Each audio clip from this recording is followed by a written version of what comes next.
नमस्कार, नई परख के राष्ट्रीय मुद्दा कार्यक्रम में आपका स्वागत है और हमारे साथ रोज की तरह प्रोफेसर अभय कुमार दुबे हैं, जिनसे हम देश की राजनीति और उससे जुड़े मुद्दों पर बातचीत करेंगे।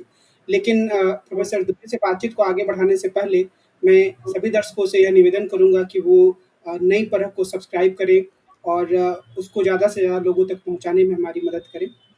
अभय सर, आज की बातचीत की शुरुआत मैं अरविंद केजरीवाल के छत्तीसगढ़ के दौरे से करना चाहता हूँ, जहाँ पर उन्होंने छत्तीसगढ़ को 10 गारंटियाँ दी हैं और उन्होंने कहा है कि अगर उनकी पार्टी आई, तो वो इन सब गारंटियों को पूरा करेंगे।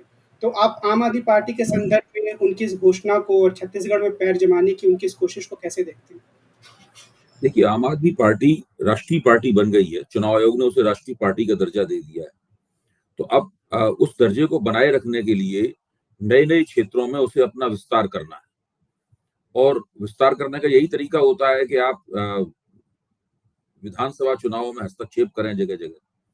अभी ये लग सकता है कि लोकसभा चुनाव के लिए तो वो जो दूसरी पार्टियां हैं गैर भाजपा, उनके साथ एकता कर रहे हैं।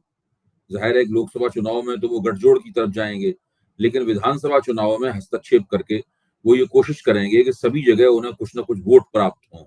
इसकी वजह से जो वोटों का प्रतिशत राष्ट्रीय पार्टी बनाए रखने के लिए ज़रूरी है, वो उनको मिलता रहे। मुझे लगता है कि नए-नए क्षेत्रों में अपना विस्तार करने की उनकी रणनीति का सीधा संबंध अ इसी इसी बात से है। और इसी प्रक्रिया में हर पार्टी को कुछ न कुछ ज़मीन प्राप्त होती है। नए कार्यकर्ता मिलते हैं, स्थानीय स्तर पर अगर कोई गुंजाइश होती है, उस गुंजाइश में पनपने का मौका मिलता है। और अरविंद केजरीवाल के पास एक दिल्ली गवर्नेंस का एक दिल्ली मॉडल है, जिसको वो सारे देश में इसका प्रचार करते हैं। और उस मॉडल के प्रति मेरी अपनी समझ ये है कि सारे देश में लोगों की कुछ न कुछ दिलचस्पी ज़रूर है। जहाँ पे लोगों ने केवल आम आदमी पार्टी का नाम ही सुना है, वहाँ भी लोग दिल्ली मॉडल के बारे में हमदर्दी से सोचते हैं। तो ऐसे में हो सकता है कि उनको किसी क्षेत्र में कोई लाभ मिल जाए। लेकिन इस वक़्त छत्तीसगढ़ की जो स्थिति है, उसमें तो मुझे लगता है कि वहाँ कांग्रेस की स्थिति और कांग्रेस सरकार, भूपेश बघेल की सरकार काफ़ी मजबूत स्थिति में है। एक बात जो बहुत सारे टीकाकार कहते हैं कि यह एक तरीके से इंडिया गठबंधन में बिखराव को भी दिखाता है कि हर लोग जब अलग-अलग एक दूसरे के सामने चुनाव लड़ ही रहे हैं, तो फिर गठबंधन का मतलब क्या है? देखिए, इसमें दो मैं हमेशा बार-बार कहता हूँ कि जो इंडिया गठबंधन है, उसके ये अंतर्विरोध उस वक़्त तक दिखाई पड़ते रहेंगे और इस गठबंधन को परेशान करते रहेंगे, जब तक विधानसभा चुनाव जारी रहेंगे। जिस क्षण विधानसभा चुनाव समाप्त हुए, उसी क्षण लोकसभा की राजनीति और विधानसभा की राजनीति में दिखने वाला टकराव समाप्त हो जाएगा। आज तेलंगाना के नेता के चंद्रशेखर राव इस गठबंधन में क्यों नहीं है? क्योंकि तेलंगाना में चुनाव होने वाला है, वहां पर कांग्रेस उनकी मुख्य प्रतिद्वंदी है। तो वो इसलिए इस गठबंधन में नहीं है। जैसे ही तेलंगाना का चुनाव हुआ, नतीजा जो भी हो, वो भी इस गठबंधन में आ जाएंगे। इसी तरीके से जो 4 और राज्य हैं, इसमें मिजोरम को भी शामिल कर लीजिए, छत्तीसगढ़, राजस्थान और मध्य प्रदेश, वहां पर कुछ ना कुछ अ, विधानसभा की राजनीति के चलते कुछ दिक्कतें इंडिया मोर्चे को होंगी। लेकिन जैसे ही ये चुनाव पूरे हुए, यानी आप समझ लीजिए कि नवंबर के महीने के अंत तक ये चुनाव पूरे हो जाएंगे। उसके बाद दिसंबर, जनवरी, फरवरी, मार्च, अप्रैल, ये सारे के सारे जो महीने होंगे, इन महीनों में सिर्फ लोकसभा चुनाव की राजनीति ही सामने होगी। तब विधानसभा चुनाव का जो चुनाव से पैदा होने वाले अंतर्विरोध विपक्षी एकता को परेशान नहीं करेंगे। लेकिन जो आप बार-बार कहते भी हैं कि क्या सच में यह माना जाना चाहिए कि जो मतदाता देखता है कि विधानसभा चुनाव में ये दल एक दूसरे का के खून के प्यासे हैं राजनीतिक रूप से, वो लोकसभा चुनाव में एक हो जाते हैं, तो क्या इनकी केमिस्ट्री पे उसको भरोसा होगा, ये उम्मीद की जा सकती है? या ज़्यादा बेहतर होता है कि ये लोग विधानसभा में भी एक समझ बनाने की कोशिश करते हैं? देखिए, आप इस बात को सोचिए कि जैसे कि मान लीजिए आप छत्तीसगढ़ के उदाहरण को देखिए। छत्तीसगढ़ में भारतीय जनता पार्टी की मुख्य प्रतिद्वंदी कांग्रेस है। इसको तो आम आदमी पार्टी वाले भी मानेंगे। आम आदमी पार्टी तो अभी वहां पे शुरुआती कदम रख रही है। लोकसभा चुनाव में वहां आम आदमी पार्टी के उम्मीदवार नहीं खड़े होंगे, वहां पर केवल कांग्रेस के ही उम्मीदवार खड़े होंगे।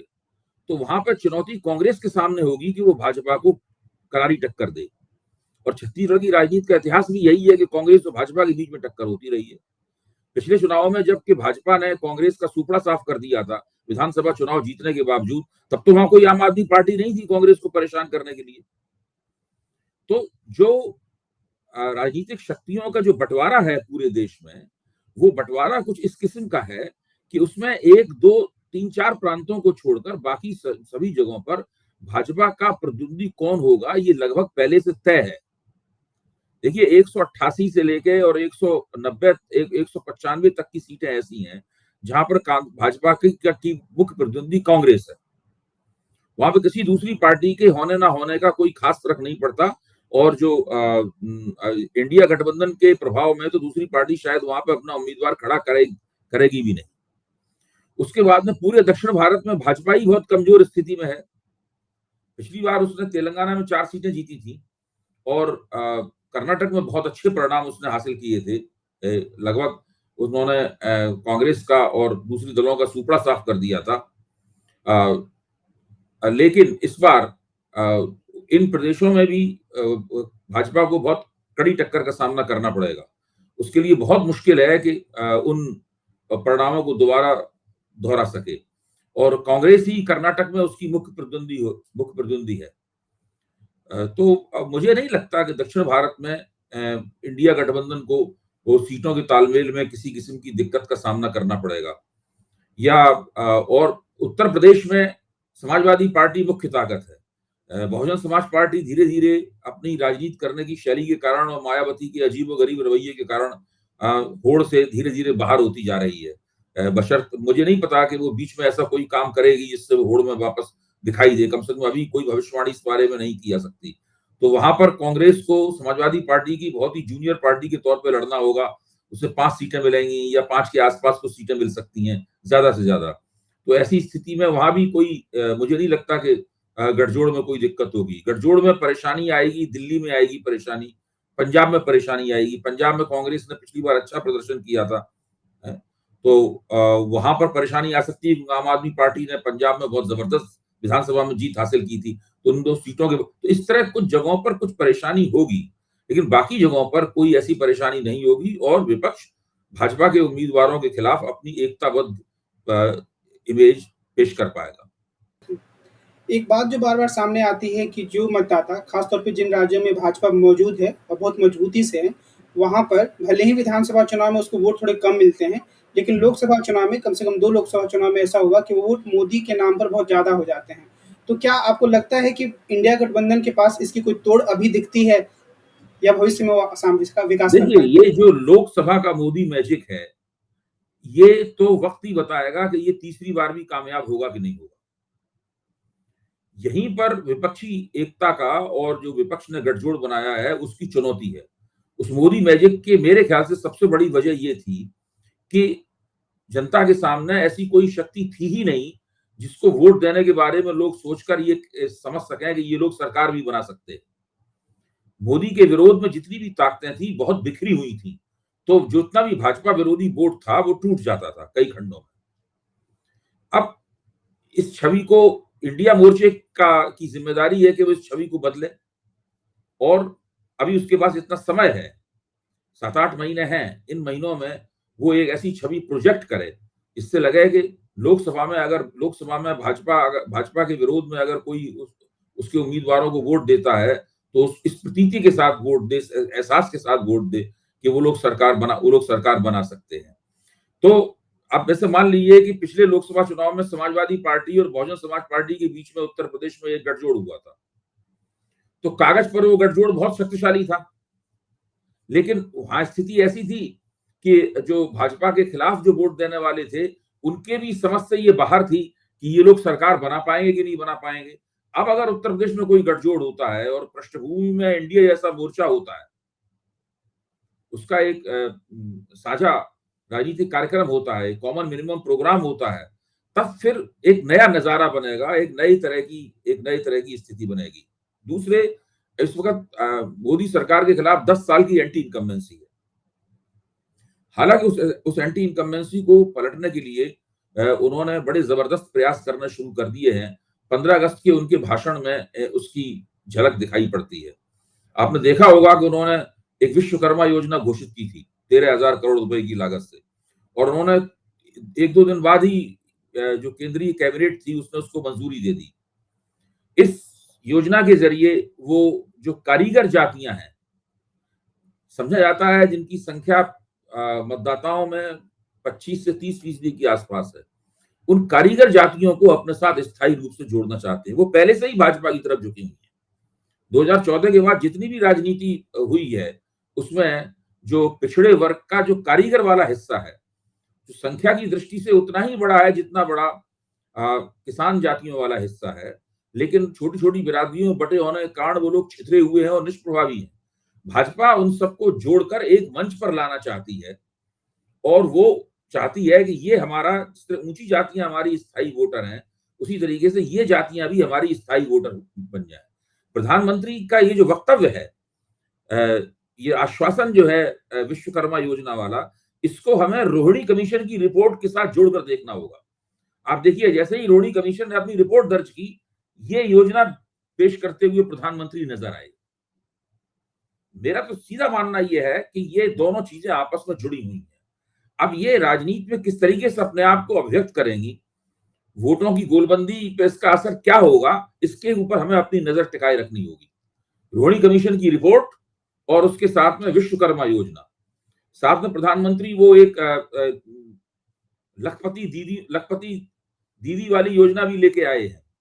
तो वो योजना भले ही छोटी हो, तो 8,000 रुपए प्रति महीने की आमदनी की योजना है, लेकिन जब ऐसी 8,000 रुपए की आमदनी भी मान लीजिए देहात में स्त्रियों को मिलती है, तो कुछ ना कुछ तो भाजपा के वोटर उससे बढ़ ही सकते हैं। तो कुल मिलाकर प्रधानमंत्री ने अपना भरोसा जताया है कि उन्होंने जो केंद्र सरकार की तरफ से जो एक लाभार्थियों की दुनिया बनाई है, उस लाभार्थियों की दुनिया में भी जो जाति संबंधी जो कारक है, उस कारक को भी वो अपने दायरे में ले रहे हैं।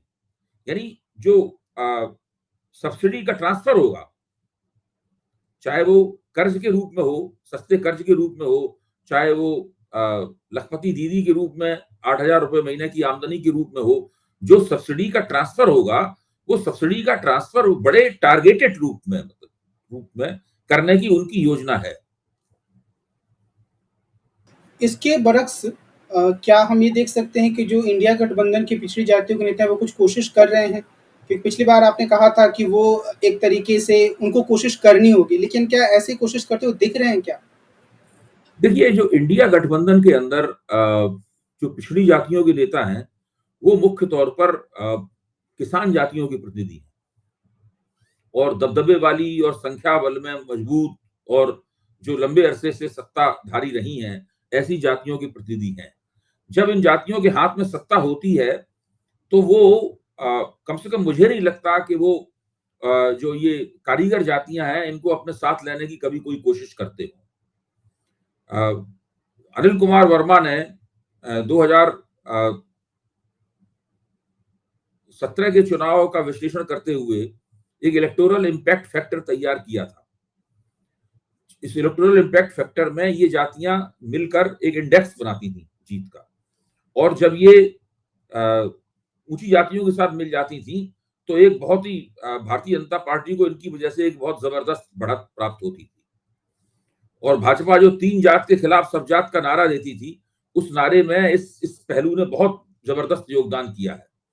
मतलब पिछड़ी जातियों को यादवों के खिलाफ गोलबंद करो, और जो अति दलित जातियां हैं, महादलित जातियां हैं, उनको जाटवों के खिलाफ गोलबंद करो। इस तरीके से जो सामाजिक न्याय की राजनीति करने वाली दोनों बड़ी पार्टियां हैं, समाजवादी पार्टी और बहुजन समाज पार्टी हैं, उन दोनों को भारतीय जनता पार्टी ने उत्तर प्रदेश में कोने में धकेल दिया। अब बिहार में आप देखिए कि बिहार का जो महागठबंधन है, इस महागठबंधन से इसी तरह की छोटी छोटी जातियों की पार्टियां अभी टूटकर भाजपा में गई हैं। कम से कम 3 पार्टियां तो गई हैं भाजपा में। तो वहां भी ये प्रक्रिया जारी है। अब इस प्रक्रिया का इंडिया मोर्चे के पिछड़े वर्ग के नेता कैसे मुकाबला करेंगे? क्योंकि ये देखिए, पहले ऐसा नहीं होता था।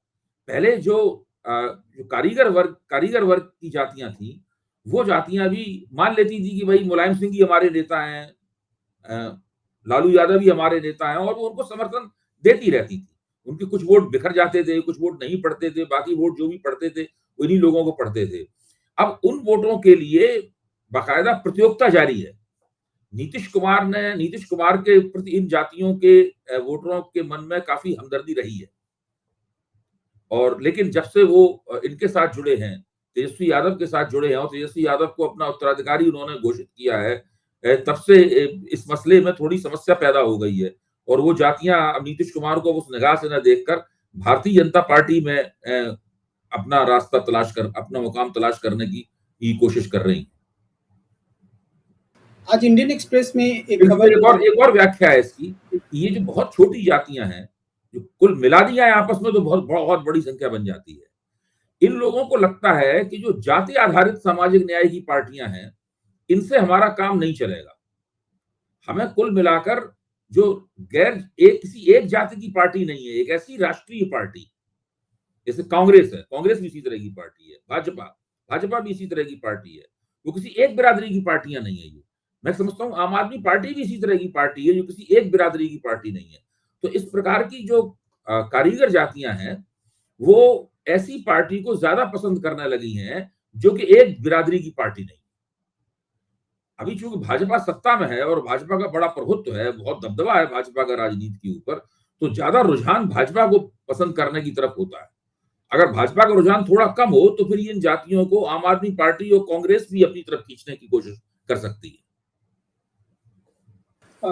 आज इंडियन एक्सप्रेस में एक खबर, छोटी सी खबर है कि जो गुजरात विधानसभा के चुनाव हुए थे, उसमें भारतीय जनता पार्टी ने 209 करोड़ रुपए खर्च किए, कांग्रेस ने 103 करोड़ रुपए खर्च किए और आम आदमी पार्टी ने तकरीबन 33 करोड़ रुपए खर्च किए। तो जो ये चुनाव की पूरी परिकल्पना है, उससे तो सीधे-सीधे लगता है कि मुकाबला पैसे के आधार पर ही एक तरफा था। जो जितना प्रचार करेगा, वो उतना जीतेगा। तो क्या इस सिलसिले में भी बहुत ज़्यादा ध्यान देने की भी ज़रूरत आ गई है कि लोकतंत्र का जो मुकाबला वो सीधा। देखिए, आप भारतीय राजनीति का जो विकास क्रम है, उसमें धन बल एक बहुत बड़ी समस्या है। मैं समझता हूँ भ्रष्टाचार, ये इस धन बल के खिलाफ जयप्रकाश नारायण ने 1974 में जो मुहिम चलाई थी, उस मुहिम काफी हद तक इस धन बल के खिलाफ भी थी। तो बहुत सारे कवि भी अपनी कविताएं धनबल के खिलाफ लिखते रहे हैं। नागार्जुन की मशहूर कविताएं धनबल के खिलाफ, जो इंदिरा गांधी के खिलाफ उन्होंने लिखी थी। और अब तो इस धन बल को एक संस्थागत रूप दे दिया गया है इलेक्टोरल बॉन्ड्स के रूप में। अब इलेक्टोरल बॉन्ड्स में अगर कोई व्यक्ति किसी पार्टी को देना चाहता है पैसा, अगर कोई बड़ी कंपनी, बड़ा पूंजीपति घराना या कोई व्यक्ति किसी पार्टी को अपना पैसा देना चाहता है, तो वो पैसा दे भी देगा और उसको अपना नाम भी घोषित नहीं करना पड़ेगा, उसके नाम को गुप्त रखा जाएगा। इसके लिए पूरी साल में एक ही विंडो खुलती है, उसी विंडो में इलेक्टोरल बॉन्ड विभिन्न पार्टियों की तरफ जाते हैं और सब उसमें भाजपा बहुत जबरदस्त लाभार्थी है इस पूरी प्रक्रिया की। और दूसरी जो पार्टियां हैं वो भी इसके खिलाफ आवाज नहीं उठाती हैं। ऐसी बात नहीं है कि गैर भाजपा शक्तियों ने इलेक्टोरल बॉन्ड को खत्म करने के लिए कोई मुहिम चलाई हो या कोई मांग की हो। वो सब चुप हैं। वो सोचती हैं कि हमारा नंबर आएगा, यानी हमारा रुतबा बढ़ेगा, तो इलेक्टोरल बॉन्ड हमारे पास ज्यादा आएंगे। तो ये सब इस जो धन बल के आधार पर जो चुनाव प्रणाली बनी हुई है, इस हमाम में सब नंगे हैं। तो आज की बातचीत को तो हम यहीं विराम देते हैं, लेकिन एक बार फिर से हम दर्शकों से ये अनुरोध करेंगे कि वो नई परख चैनल को सब्सक्राइब करें, ताकि ये कार्यक्रम और ज़्यादा लोगों तक पहुंच सके और चैनल और ज़्यादा आगे बढ़ सके। हमारी ये कोशिश है कि हम राजनीति और शिक्षा से जुड़े मुद्दों पर आपके सामने ज़्यादा से ज़्यादा कार्यक्रम ले आ पाएँ। और प्रोफेसर दुबे के साथ हमारा कार्यक्रम नियमित रूप से होता ही है, और भी कई कार्यक्रम इस चैनल पर आपको आगे देखने के लिए मिलेंगे। तो आज की बातचीत के लिए सर बहुत-बहुत धन्यवाद। नमस्कार।